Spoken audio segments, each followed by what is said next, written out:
Good morning, Nigeria. It's Friday on your favorite breakfast show, Ways Breakfast, and you already know what that means. Smiles are wider, traffic feels a little less annoying, and the weekend is just peeking around the corner. We're feeling good, looking good, and ready to serve you some real conversations with that Friday flavor. But today isn't just about the Friday feels. It's also International Day of the Boy Child. Yes, today is it's all about our boys, the future kings, uncles, brothers, and besties in our lives. Of course, we're going to be having this conversation with the Lady Vibe, and of course, we might have a guest join us, during the course of this conversation. And of course, our viewers are always welcome to join all our conversations. It's my pleasure to anchor today's show. My name is Oluchi Precious Omenka, and I've got the Lady Vibe here with me. Good morning, God's Beauty. Good morning. How are you?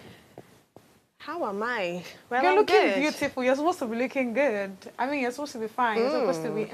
I think I'm good. Today is Friday. I'm You're excited thinking. that, the weekend is starting. I woke up this morning feeling like I still need a lot of sleep, and But this your outfit is not giving me that though. This your outfit is just, giving it's just fine. one. It's giving I'm all right. It's giving I have The the real money. truth about some outfits that I wear is because I have not done laundry. Oh my So god. the next available thing to pick is what I'm going to wear. Honestly, Oh, sometimes wow. thinking about outfits, I think is a major thing for people being disorganized. If you do not plan your outfit properly before the next day, or even what to eat or what to wear, you're going to start your day on a very disorganized note. And I've been trying my best, honestly, guys, I'm going to confess. I've been trying to see how before the night I plan my outfit, plan my food, plan my day, basically. So I don't wake up feeling like, oh, another day has come.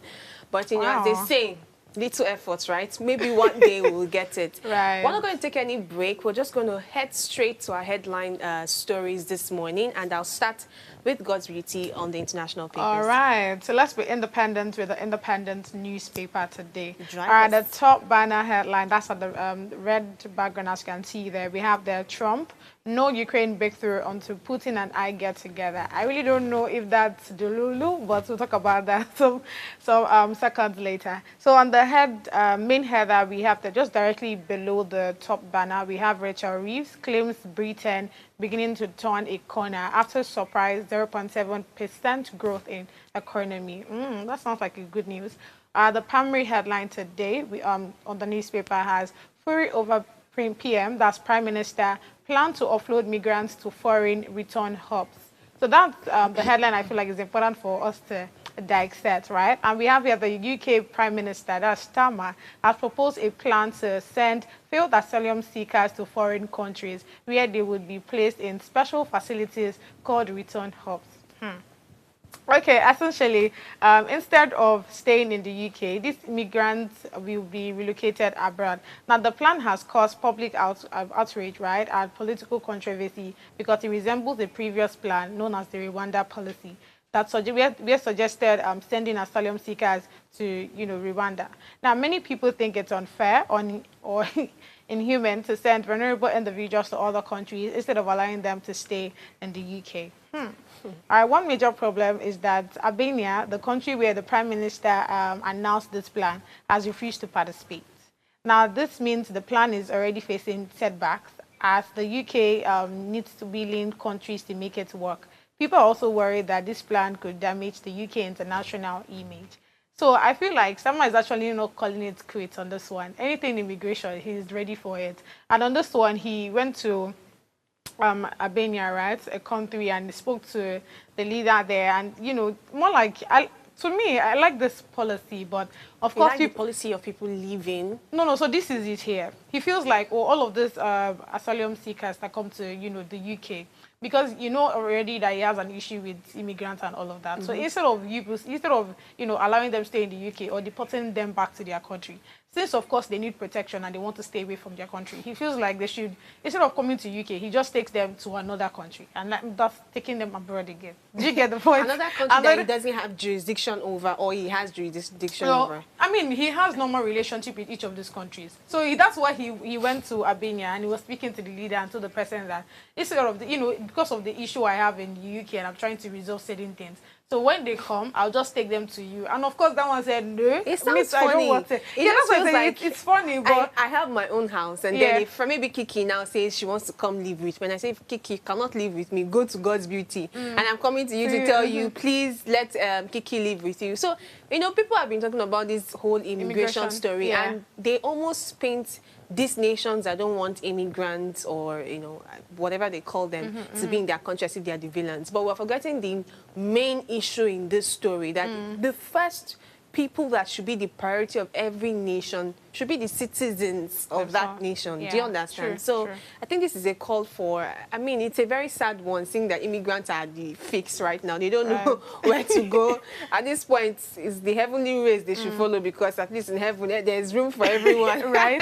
Well, honestly, why I feel like to some extent it kind of makes sense is because, again, we're not talking about any regular citizens, right? We're talking about people that, you know, are seeking protection and all of that in another country.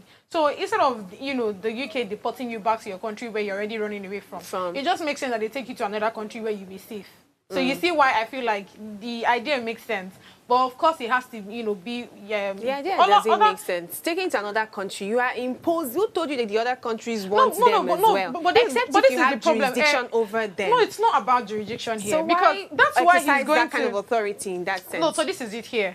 That is why he's speaking to all of these other countries, so that they can also agree. So that's one. Then another thing for me is you have to seek the consent of these persons in question. Because if I am leaving Nigeria for UK, you should know that I saw other countries first before I decided that, oh, it's UK that I want to come to. Exactly. So you have to also, you know, speak to me to tell me that, oh, okay, I don't want you here, but I think there's another country you can stay in that will be safe for you. Do you understand? So with the consent of the seekers and also, of course, the you know, the countries they'll be going to, then I feel like it's a good policy. Do you understand? Of course, there's no need having to impose or, you know, use authority to take them away. No, I think with their consent and all, yeah, then I can say that, oh, it's an, you know, established policy that can be implemented. But yeah, that's one. I wanted to touch on this other headline, which I find very funny, which is at the top banner, right? And it says there, Trump, no Ukraine breakthrough until Putin and I get together. So I really don't know why Trump actually feels like his presence in this war would actually make it, you know, make them have a peace talk. I am so confused. He's the president of the free world country, the number one country in the world. Equally work. It's not working for me. Because literally he's been there, right? We've seen the little efforts that he has been able to make. I mean, the fact that he brought a peace talk policy or so, right? But at the end of the day, that did not, you know, make them come to a truce, or, you know, in that sense. So I don't know why he actually now feels, I mean, him coming out to say that, oh, you know, there'll be no breakthrough or they will not be able to come back together if I am not there. Back of my head, I'm like, you're not there when the fight started. So I don't know why you actually feel like, you know, your presence now would actually make them come together. But I mean, who knows? Just like you, all the plenty praises you've given him now. So it's possible that his presence can actually help do something. I mean, the main thing is the fact that these people come together instead of having to fight and, you know, throw missiles up and down. So yeah, that's all I have for you. And then throw missiles up and down. See, yes, you just mentioned it very casually. Very subtle, yeah. Missiles takes a lot of lives, and it's like as if we're trading chocolate from one country to the other. But let's see what the Nigerian papers have, starting with the Tribune. Well, let me start with the Punch. I usually start with the Punch. The major headline reads, economic strain, inflation surges above 30% in Abuja, 10 states. Food inflation hits 51.8% in Benue amid persistent insecurity. OPS laments rising prices. National Assembly divided as compulsory voting bill advances. 5 arrested over 2-week-old baby sale. LISEC writes INEC over 3 LP factions in Lagos. Above that, we see parent fear, WAEC, UTME overlap as receipt begins today.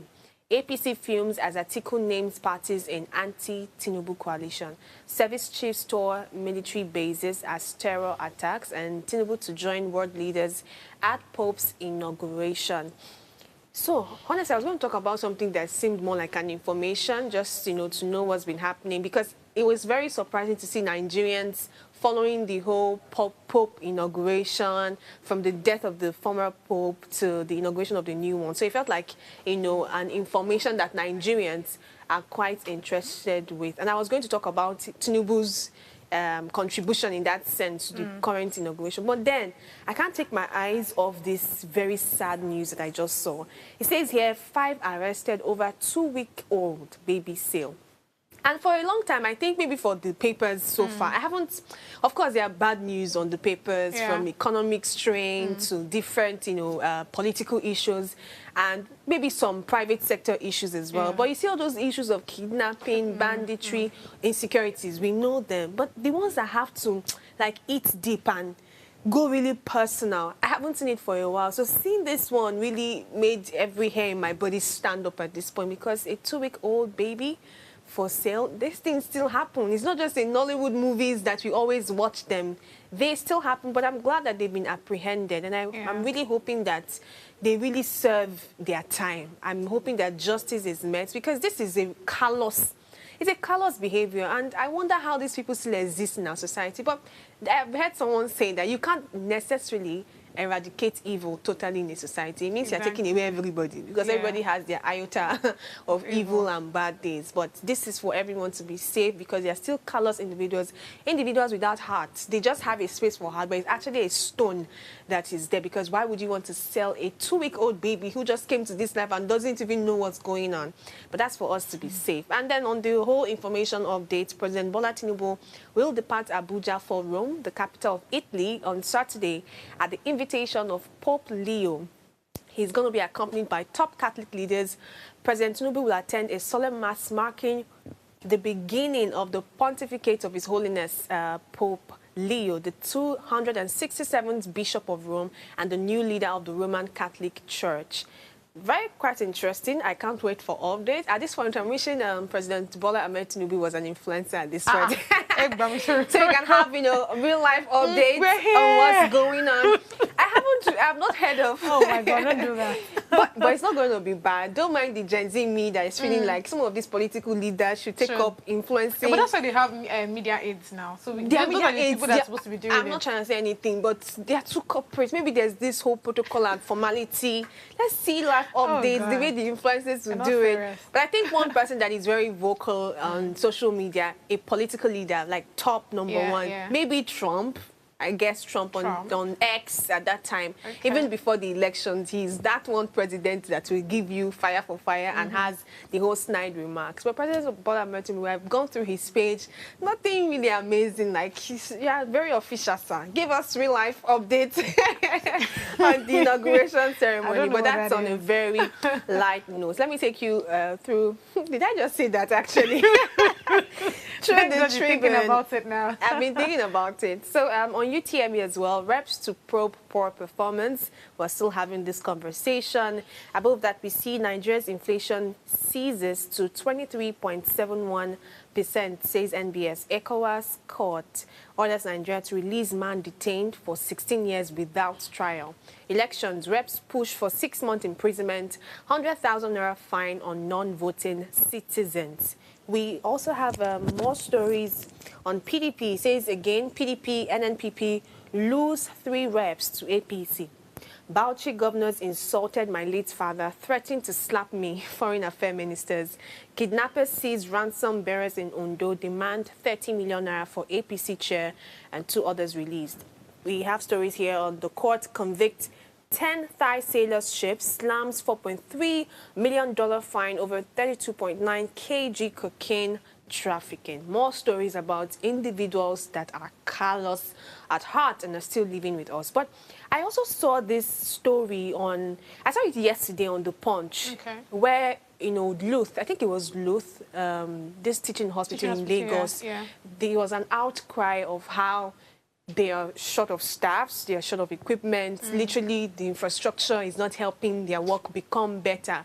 Now, this is the paradox of the whole story. This morning, I saw on the Tribune that another university now, the ultra-modern 400-bed Abrad multi-system hospital, endorsed by leading healthcare stakeholders, are the most well-equipped hospital in sub-Saharan Africa. So basically, because of time, I might not give you the whole detail of the story, but it's not a contradiction, it's just another irony. We're complaining about one hospital lacking infrastructure, lacking professionals and the equipment to make job easier. And these ones are coming to receive recognition and honor in that sense for being a world-class hospital in the same nation. And at this point, I'm like, I don't think the health sector needs this kind of AMVCA vibe, if you get what I'm saying. Don't do that. No, what I'm trying to say is more attention should be paid towards other maybe government-owned hospitals and private-owned hospitals to ensure that we're on the same, because it's about saving lives at this point. It's about ensuring that the health sector is prospering on all sides, not one person trying to take all the honor and glory. But, no, but then, the fact that they are doing the small things great, they are doing, great, and they are recognized for that, they should be celebrated. They should be celebrated, fine. They should be celebrated. But at this point, other people that are having this, you know, setback should also have some sort of, I don't know how to put it, maybe help, because to me, the health sector is it's a very critical area of our economy. It's not entertainment at this point. Do you understand? Yes, so I feel like, yes, this is making us reflect and look at the fact that some sectors or some parts in these sectors are having it figured out. Some other people are crying, because we've heard stories. It wasn't this day, which day we're having this conversation, that Kiki told us the story of someone who had to go to a general hospital in that sense, and what's it called? They're more concerned about collecting money. Exactly. So the whole reception was so terrible and bad, and there are other hospitals that are receiving, best in hospital. Because, I mean, they are doing amazingly well. They are doing amazingly well, but this shouldn't just be for one part of it. It should spread across. That's what will give me more joy than seeing just one organization doing exceedingly well. And that's all we have for the headline stories this morning. Quite interesting. Going back to say that, please, President Bola Ahmed Tinubu, we need real-life updates on the inauguration ceremony. What do you mean you don't know what that is? I don't know what that is. If you just put it like this, we'll see 5 billion views. You just say, get ready with me.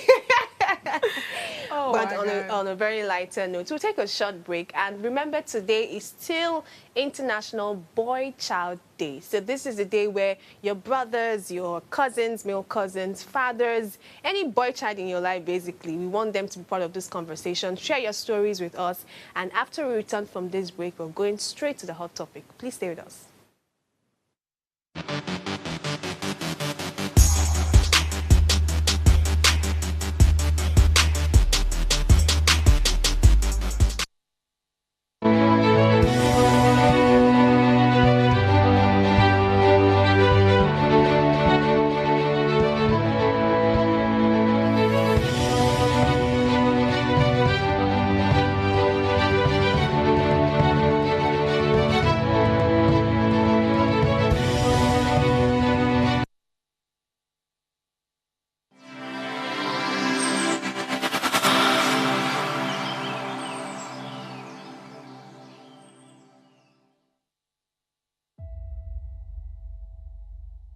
I describe myself as a polyhumanitarian, someone who believes politics should be rooted in love for country and empathy for its people. I'm thrilled to introduce to you Politics Uncensored, a show dedicated to tackling the political challenges that matter most to Nigerians. This is more than just a show. It's a space for honest, unfiltered conversations about the issues that shape our nation. From policy reforms to elections, leadership tussles to governance at all levels, and the overall political landscape in Nigeria. We will dive deep into how politics is impacting our everyday lives. So join me on this journey as we challenge the status quo, spark dialogue, and work together to build a brighter future for Nigeria. Let's make our voices heard and drive the change we deserve.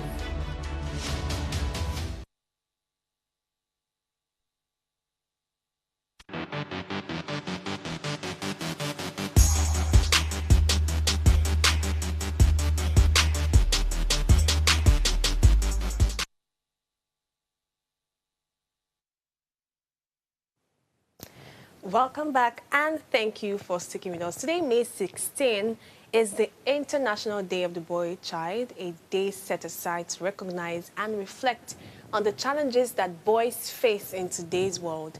While global conversations often spotlight the girl child, rightly so, this day reminds us that the boy child also faces unique pressures, expectations, and silent struggles. This year's theme, Fostering Passion and Drive in Boys, encourages us to think deeper Are we truly creating spaces where boys can express themselves beyond stereotypes? Are we nurturing their dream and emotional well-being the way we should? We might not be the boy-child experts, but as women, sisters, aunts, and friends, we interact with boys every day. So today we explore this conversation honestly and openly, reflecting on the kind of boys we're raising and ultimately the kind of men that they will become. And of course, we have a guest join us today. Actually, I refer to him as a visionary of the Boy Child Initiative, Jeremy Udoka Ebinom. Good morning, Jeremy. Hi, good morning. Hi, Jeremy. Thank you for joining us. Thank you for not making this conversation for girls to talk about boys, but we have someone who is a visionary for the Boy Child Initiative join us. And how do you feel about today's celebration? How do you feel about the fact that boys are now being spotlighted? Because over time, just recently we had Mother's Day celebration, and I was thinking, didn't we have like 3 celebrations some month ago for women, girls, and child? It seems as though we are usually on the spotlight, but today we're celebrating the boy child. How do you feel about this? Okay, I feel excited. I think I have 2 birthday celebrations in the year, and then today is one of them. Amazing. The boy child, yeah, the boy child birthday is actually an exciting day for me because ordinarily we don't get to give attention to the boy child. We have several celebrations for women, girls. We never get time to give attention to the boy child. So today is an exciting day for me. Today for us to speak to people, get people to understand that the boy child also matters, and then we can go the extra mile, make commitments to ensuring that the boy child are trained, are groomed right, so they can become responsible men that will also take care of the women in the nearest future. Yes, so I'm excited. The women still needs to be taken care of. But let's start the conversation proper. What are some of the pressures and societal expectations boys face today that we maybe didn't face ourselves or that are overlooked? And I'm referring to ourselves as girls. What's that difference? Okay, thank you so much. For the boys, there are expectations that a boy who is obviously going to grow into becoming a man is expected to live developing himself to cater for the girl child. Now, this means that the society has told us that he has to be strong. The society has told us that he cannot appear weak. The society has told us that his emotions are not valid. All that we require from the man is to bring out results, is to succeed and come and take care of the home. But then there's a process. Just as the girl child also faces challenges, the boy child is also expected to face challenges. The boy child is expected to live up to the expectation of the community, the society, becoming the leader. But amidst all of it, I think one of the greatest challenge, one of the greatest issues that we have is that the boy child is seen to be a superhuman, but he's not. He's only a human, he's only a boy like myself, like you, who is also a lady. So he has to pass through a growth period where he faces challenges, where he has days where he can cry. Yes, he could feel that pain. But then the society has made it feel like all of those things don't matter. All that we want to see is a man who is successful, is a man who produces results in every of his actions. All right, thank you so much, Jeremy. So I want us to expatiate on this topic a bit, right? I mean, that's why we're having the conversation. So for parents listening, how do they, ensure that they're instilling the right values and all of these things in the boy child? Now, I want us to start from when he's a toddler down to, being a man. How exactly do we teach them? Because it's one thing to, just like you said, the society wants you to be strong. The society believes that as a man, you're supposed to be strong. You're supposed to be a provider. I think there was a time where I remember someone saying that because I'm a man now, they just automatically just think that I'm supposed to be providing in the house. How about me just stay calm and let a woman be taking care of it? Do you understand? So there are so many men, I think, with that kind of notion as well. I just want to sit there and relax and be babied. Do you get? But of course, society doesn't allow that. They believe that you're supposed to man up. You're supposed to be this. You're supposed to be that. If you're crying, what kind of weak person is that? Do you understand? So I want us to, start with how exactly do we teach them? Because again, I want us to, like I said, I want us to start from when they are very small down to becoming a man. I want us to talk about the stages. All right, thank you so much. So we need to start from the home, just like you said, because there's little or nothing we could do for a man who has actually grown at this point. But we can have impact from the boy child, that's from the home, which is what we focus on at the Boy Child Initiative. we focus on reaching out to boys within the ages from the children to the teen age, which we believe we can make more impact. So one of the things that we also teach parents and the teenage and the boys when we get to encounter them is start from the scratch. Now, when I say start from the scratch, it means that at the very point of birth, give them responsibilities, teach them the necessities, the information that they need to grow. We have homes where we have a mix of boys and girls, and then parents tend to say, okay, the boys don't get to wash plates, the boys don't get to cook. All they need to do is maybe learn a trade, focus on school activities so they can get wealthy. In the past, we also have situations whereby in a family of 3, where we have 2 girls and a boy, the 2 girls tend to stay home while the boy goes to school so he can come back and take care of those girls. And those are very wrong things. So from the home, what we want to tell the parents is, number 1, teach these boys foundational responsibility, teach them respect, teach them to cater for themselves. We've gone around to different locations speaking to boy child, and we realized that even the hygiene of boys are being neglected. Yeah. You know, as girl child, they teach you how to wash and cater for your underwears, your private parts, how to clean those things, those parts of your body very well. But the boys are paid less attention to these things. Imagine us speaking to boys, and then we had boys who said they didn't know we shared roll-on in one of our outreaches, and we had boys saying they wanted to lick. Oh my God! They wanted to lick the roll-on. Wow! I was like, no, it's meant for your armpits. Oh, no. They didn't even know how to take care of their body. Do you understand? We have boys who wear their boxers, and they wear one boxers for 3 days, 4 days, 5 days, and it's wrong. So we need our parents out there to be intentional about training the boys just the way you train the girl child. We also have parents who speak to the girl child about don't let a man touch you. Don't when any guy touches you, do this and do that. But we don't teach the same things to the girls. And then we have boys who are being sexually abused currently. So we need to be intentional about teaching them the foundational information of how they should cater for themselves, both hygienically, both sexually. And then this will build their immune system. This will build their mental state and help them to be protective. And then I'd just like to add that currently in the world, you will see that the rate of divorce is becoming very high. Right. You see that the rate of abuse in the family is very high. And most of these things, we see them being channeled to the boys. They come from the male, the husband, the men. If you also look on the society, you will see when you see armed robbery happening, when you see thefts, kidnapping, they are being channeled to the men. So we need to also, from the scratch, ensure that we sort this out by teaching these boys how to be responsible, teaching them the foundational information, things that they need to know so they don't miss out in the future. Thank you so much. Thank you very much, Jeremy. And I've been, chuckling here when you mentioned that teaching boys hygiene in some schools turned to be very funny.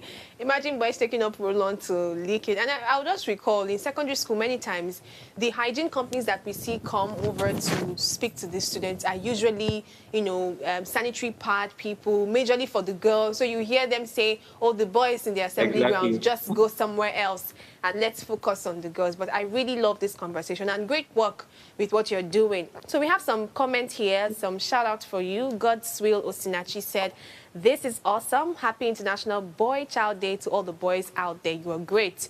You're great as well, God's Will. Okikiola says, thank you, Jeremy, for coming on the show, and happy International Boy Child Day. So I want to ask firstly, Jeremy, are you a boy or a man? Should there be a distinction at this point? Because I want to know who I can send this, shout out to. Maybe I shouldn't send it to my father and he's like, are you calling me a boy? We also have...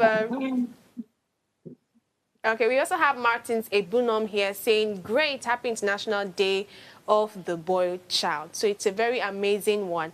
So the particular theme for this year's celebration is fostering passion and drive in boys, right? So I want us to discuss around this theme. Do we push boys only towards power or money-driven goals? For example, push them to become doctors, engineers, provider, and forget to support their creativity, empathy, and individuality. Let's open that up.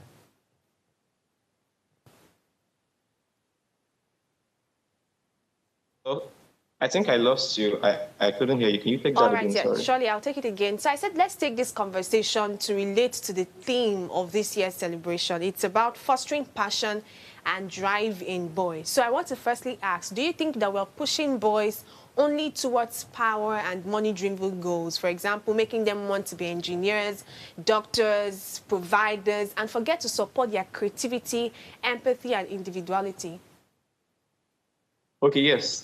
This has been also a very big flaw, and thank you for calling this out. We tend to want our boys to become doctors, engineers, just like you said, in the name of these are, what's it called now, roles, responsibilities that will fetch them money. And then we ignore their personal desires. I have a young boy, a young man, since you've said boys are different from men. I have a young man now who, while we were young, he wasn't allowed to do the things that he wanted. Because, in fact, he went to school, graduated, brought his certificate back home and gave it to his father and said, I've done what you wanted me to do. Now I'm an adult. I'm going to do what I want to. And he went, I think he practically went back to school. I'm not sure of the end of that. So we need to look for parents watching this or parents who are going to see this later. Please be intentional about checking and looking out for what your boy wants. What does he love doing? What excites him?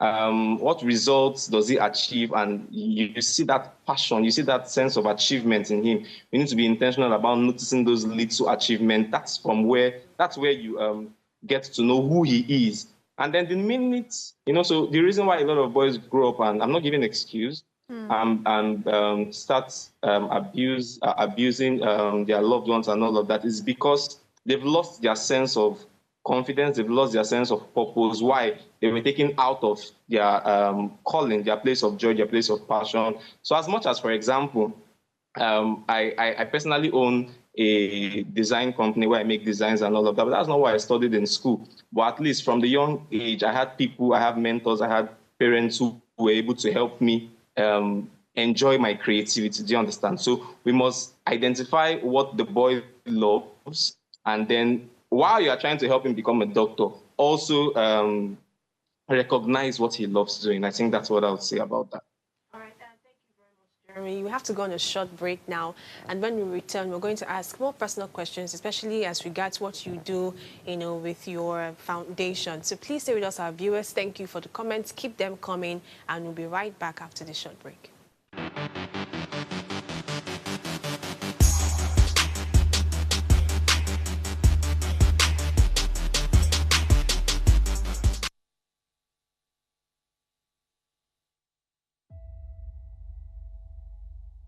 I describe myself as a polyhumanitarian, someone who believes politics should be rooted in love for country and empathy for its people. I'm thrilled to introduce to you Politics Uncensored, a show dedicated to tackling the political challenges that matter most to Nigerians. This is more than just a show. It's a space for honest, unfiltered conversations about the issues that shape our nation. From policy reforms to elections, leadership tussles to governance at all levels, and the overall political landscape in Nigeria. We will dive deep into how politics is impacting our everyday lives. So join me on this journey as we challenge the status quo, spark dialogue, and work together to build a brighter future for Nigeria. Let's make our voices heard and drive the change we deserve.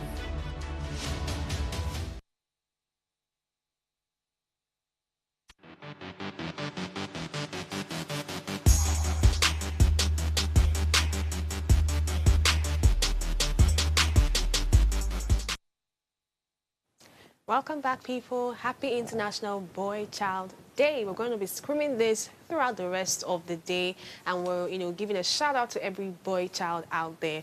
Of course, we have a guest join us today, Jeremy, and we're discussing, the peculiarities of this particular gender. We still have more comments here on our YouTube page. Owolabi Halima says, I